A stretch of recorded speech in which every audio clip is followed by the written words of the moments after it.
Welcome to this week's vlog.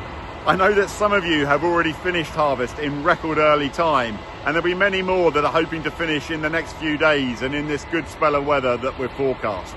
We've just got a couple of days of wheat harvest left here.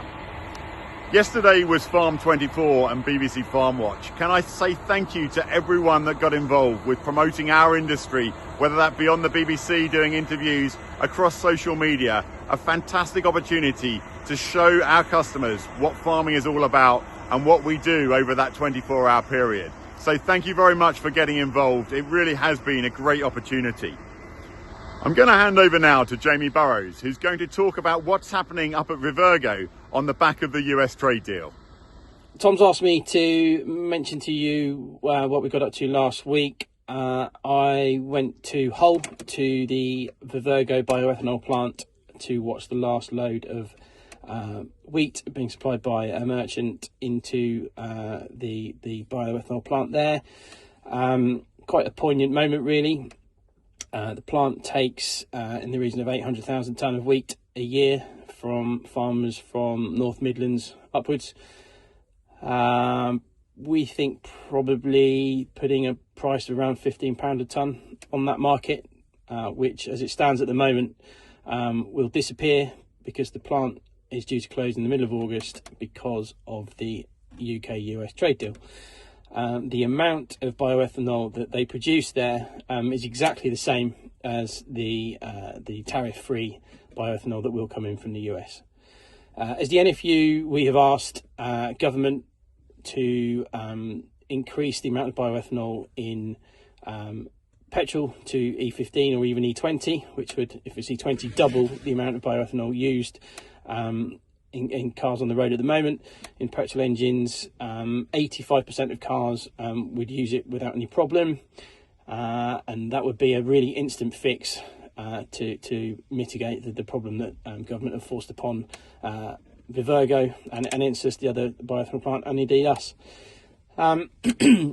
Fascinating place, producing 400,000 tonne of dried distillers grains for animal feed. So it's not just a food versus fuel debate, it is food and fuel. There is also the possibility of a sustainable aviation fuel manufacturer coming on site there in the next couple of years that will only go ahead. I think they're talking about spending 1.2 billion on this site. They can only do it if Vivergo stay. So it's a real difficult one. It was difficult. It's immensely frustrating. There's a market there for what we produce. There's demand for it. It's purely that government have changed policy.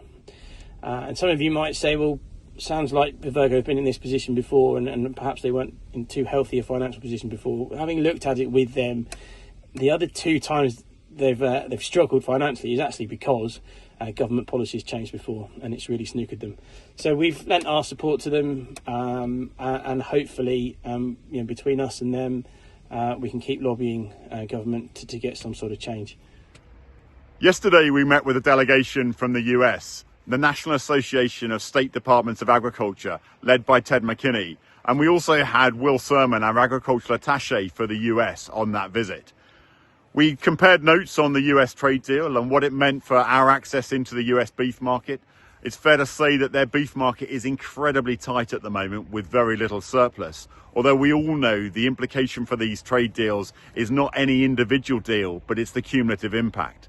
I think they were taken by surprise to hear about the impacts on our bioethanol industry that Jamie's just been talking about.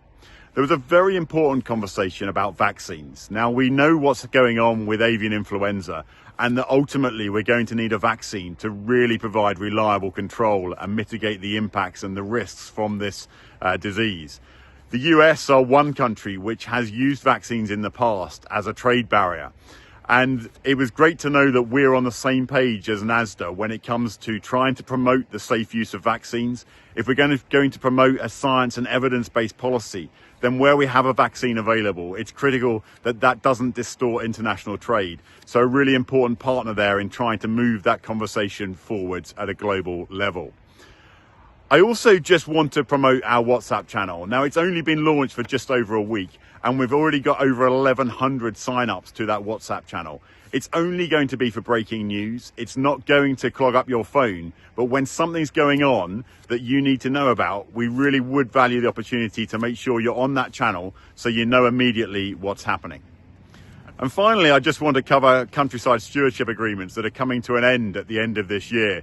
There's been quite a lot of chat on social media. Some of you have been providing for the environment for over 25 years.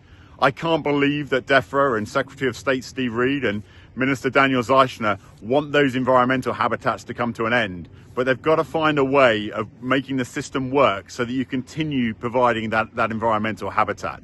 This is absolutely top priority. We're working with DEFRA and we'll be having conversations over the next couple of weeks to try and bring more clarity around what might come next. Thank you very much for listening.